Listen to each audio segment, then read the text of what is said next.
Have you maybe just gone and invested in a new heart rate monitor, or maybe you've started to look at the heart rate data on your sports watch? Well, measuring your heart rate whilst you run can be an incredibly useful tool, and if used correctly, it can add another dimension to your training. So today, I'm going to be explaining how to use heart rate to improve your running.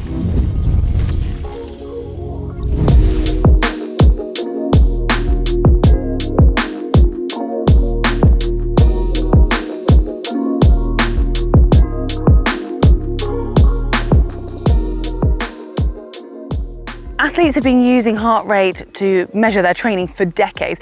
It's a simple measure of your physical effort. For example, there could be times when you feel like you're working really hard, but actually you're not, and your heart rate will tell you. And of course, it can be vice versa. Well, there are two ways of measuring your heart rate. One is through the optical heart rate, which seems to be growing in popularity. That's when you have a watch-based heart rate monitor, which will fit underneath your wrist. You can also have an independent optical heart rate monitor, which you might wear on your arm or your leg. These need to be sitting securely against your skin, as they get your heart rate by measuring the change in blood pressure of every beat. So it needs to be sitting nice and firmly, but not too tight, obviously, so that the blood can still get through. The other option is a chest strap, which is more old school and can be a bit more accurate, as it's taking an ECG from your heart.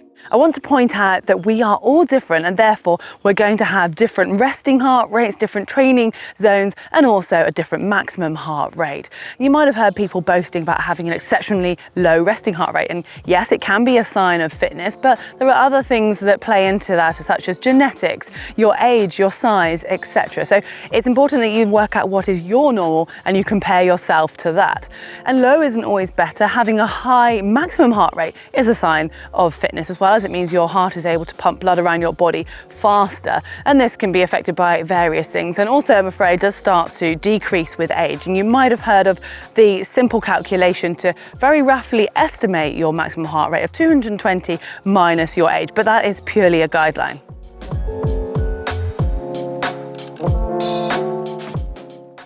So how do you find out what is normal for you? Let's start with the resting heart rate. That's a nice, simple one. You just need to lie or sit down for a little while until your heart rate drops without thinking about it too much, which I know is sometimes easier said than done.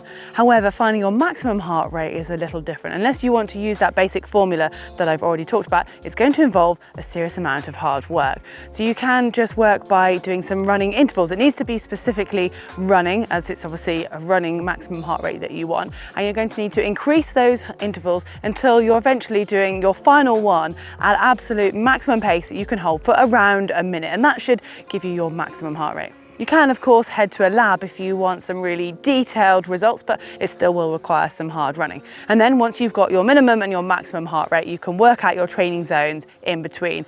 If you do want to get something more accurate yourself and a field test, then you can simply go and do a 30-minute even all-out paced effort. Take the average of your heart rate for the last 20 minutes, and that will give you your lactate threshold heart rate, which is basically your threshold heart rate. But you can take this number or your minimum and maximum heart rate number and input them into an online calculator, which will automatically give you your training zones. Alternatively, you'll find that some fitness apps or maybe even your watch will automatically do it for you as well.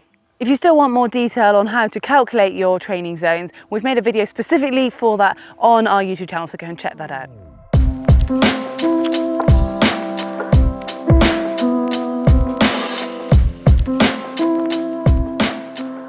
It's now time to address zones in more detail and why we use them. So your heart rate zone gives you an indication of how hard your heart is working and what intensity you're running at, which will indicate what area of your fitness you're going to be improving. And if you are trying to improve your running, you need to make sure you have a mixture of training in different zones. You'll find quite a few sports watches will automatically tell you what zone you're in, quite often using a color-coded system, red usually indicating the hardest of those zones. You can also actually set your watch to beep if you go above a certain zone or below a certain zone. And as a rule of thumb, there are 5 training zones. Some coaches will use a slightly different number, and the 5th training zone can be broken down into more subsections, but we're going to keep it simple today with the 5. So this is where I need to refer to my phone just to quickly go through the numbers for each one. So zone 1 is a very light effort, 50 to 60% of your maximum heart rate, or 65 to 75% of your lactate threshold heart rate, which we've already mentioned. Then zone 2 is a light effort, 60 to 70% of your maximum heart rate, or 75 to 85% of your lactate threshold heart rate. Then we've got zone 3, that's a moderate effort, 70 to 80% of your maximum heart rate, 85 to 98% of your lactate threshold heart rate, so just beneath it. Zone 4, this is where it becomes hard, 80 to 90% of your maximum, 98 to 105% of that lactate threshold heart rate. And finally, we've got zone 5 into the red. It's very hard, 90 to 100% of that maximum heart rate, 105 plus of your lactate threshold heart rate. That might just sound like a load of numbers for the moment, but don't worry too much about that. Just thought I'd give you the guide depending on how you want to measure your zones. These numbers are unlikely to mean anything to you unless you start to incorporate them into your training. And it's about training smarter, not harder, that's going to see the greatest improvement to your running.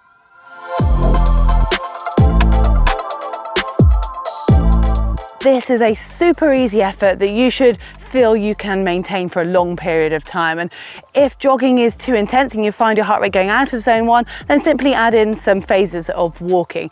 It's a perfect tool for recovery. So you could use a training session in this zone as purely a recovery 30-minute easy jog to help your body get over your previous session. Zone 2, this should be comfortable and you should be able to actually talk quite easily. It's an important zone for building that aerobic foundation, which you can then add any speed work on top of. So if you're training for anything like 5K, 10K or further, it becomes an essential part of your training. And it's also a great way to start teaching your body to utilize its fat stores as energy. So you can incorporate this into your training as part of your long run. Try to make sure you do your whole long run staying in a zone 2. And it can be really tempting to edge higher, but be disciplined, you'll see more benefit.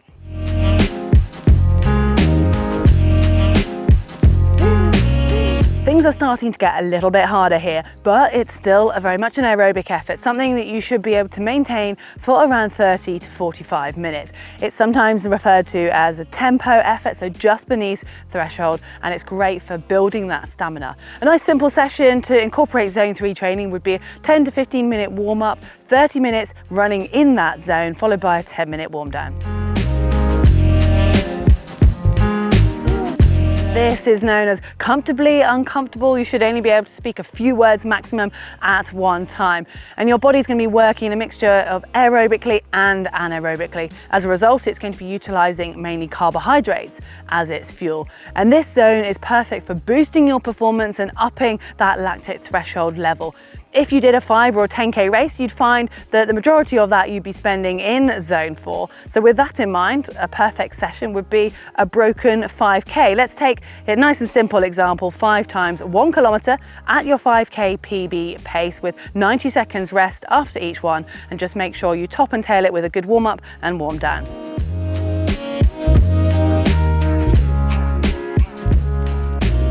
Are you still with me? We're on zone 5. Yes, the final zone, the highest heart rate. It is hard. This is great for working on your speed, and see it as the icing on the cake when it comes to your training. Short, sharp, fast intervals or efforts. Let's take an example session. Once you've done your warm up, try doing 8 times 30 seconds as hard as you can run, followed by a 60-second nice easy recovery and a warm down. When it comes to working in this zone, don't worry so much about your heart rate, focus more on effort, especially if you're doing short intervals such as something as short as 30 seconds, because there is a lag in your heart rate and you might find it doesn't actually reach zone 5 heart rate until the last few seconds of your effort.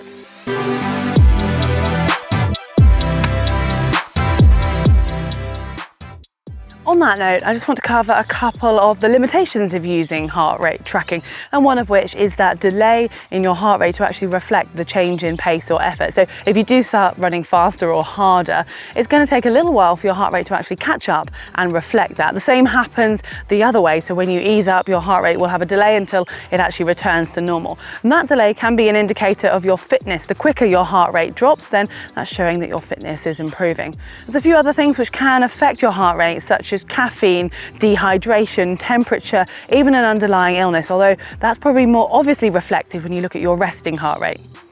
As long as you're aware of those factors, then you can use your heart rate tracking to make sure you're working at the correct intensity and also to measure your progress. Let's say, for example, you have a set loop that you run every week. Well, if you're still running it at the same pace, but your average heart rate is actually dropping, well, that's a clear indicator that your fitness is improving.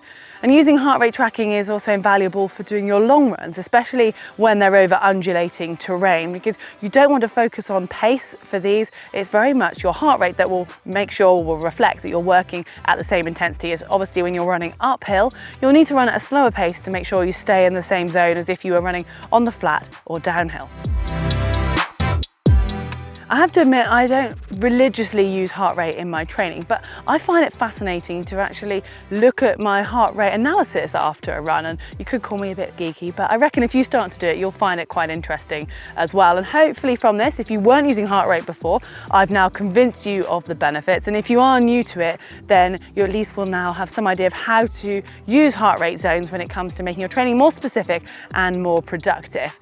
And if you do want to learn a little bit more about heart rate zones or how to use them, we have an array of videos on the topic. So if you just go to Global Triathlon Network's YouTube channel, hit subscribe, and if you just search for any heart rate videos, you'll find a huge array to help you with some guidance there. And if you've still got any questions, just leave them in the comment section below and I'll do my best to get back to you. And if you've enjoyed it, just give us a thumbs up like.